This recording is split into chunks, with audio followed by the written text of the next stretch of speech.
আমি কে আপনার হাজবেন্ড খুব ভালো মতো চিনতে পেরেছি। কি ব্যাপার, চিনতে পেরেছেন আমাকে?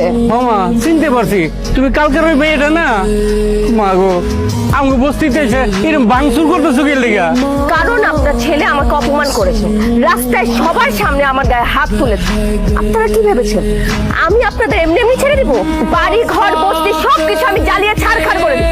এই বস্তি আপনি আগুন দিয়ে পুরো ছারখার করে দিবেন, আর বস্তির মানুষজন কি বয়ে বয়ে আঙ্গুল চুষবো? হ্যাঁ, মাথায় যতগুলো চুল আছে না, একটা নিয়ে আর বাড়ি ফিরা হইব না, কিন্তু সব চুল এনে ছিঁড়ে রাইখা দিব। এই চুপ! আর একটা কথা বললে জিভ টেনে ছিঁড়ে ফেলবো। এই দাঁড়া আছিস কে? নিয়ে চল। কি করতে আমার বলা কি দোষ করছে? কেন লিয়ে যেতেছ? কি জন্য লিয়ে যেতেছ? শাস্তি দিতে। মাগো, আমার একটা মাত্র বলা, এই বলা ছাড়া আমগো আর কোনো অবলম্বন নাই। আমার বলাটা নিও না মাগো, তোমার কাছে পা ধরে মাপছে, হাত ধরে মাপছে। তোমার যা শাস্তি ধরে আমগো দাও, আমার বলাটা ছেড়ে দাও মা। আমি তোমার পায়ে ধরি, আমার ছেলেটা ছেড়ে দাও মা। খবরদার আব্বা, আমার জন্য তুমি এই মায়ের পায়ে ধরবা না। দেখি এই মাইয়া আমার কি শাস্তি দিতে পারে। আমি তো কোনো অন্যায় করি নাই, আমার মধ্যে কোনো ভয় ডরও নাই, কিন্তু আমার জন্য এই বড় লোকের অহংকারী মেয়ের কাছে তোমরা মাথা নত করবা না। তোর এখনো এত তেজ? আসলেই তোর সাহস আছে। তোর এই বুকটা কেটে কলিজাটা বের করে দেখতে চাই, কলিজাটা কত বড়। এই তোকে নিয়ে চল। তোমার ভালো লাগে না? বাবা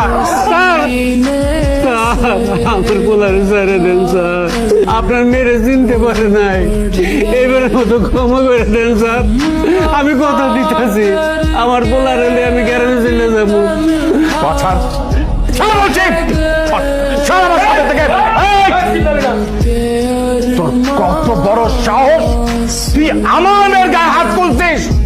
জানিস তুই আমার মেয়ের গায়ে হাত তোলার পর আমার মান সম্মান যা ছিল সব ধুলায় মিশে গেছে। সবাই ভাবছে আমি দুর্বল হয়ে গেছি। আমার বিজনেস পার্টনার, আত্মীয় স্বজন সবাই আমাকে দেখে হাসাহাসি করছে।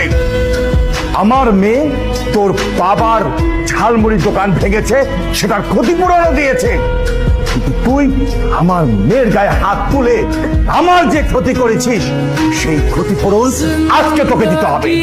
কি ক্ষতিপূরণ দিতে হবে আপনাকে? আমার মেয়েকে তোর বিয়ে করতে হবে।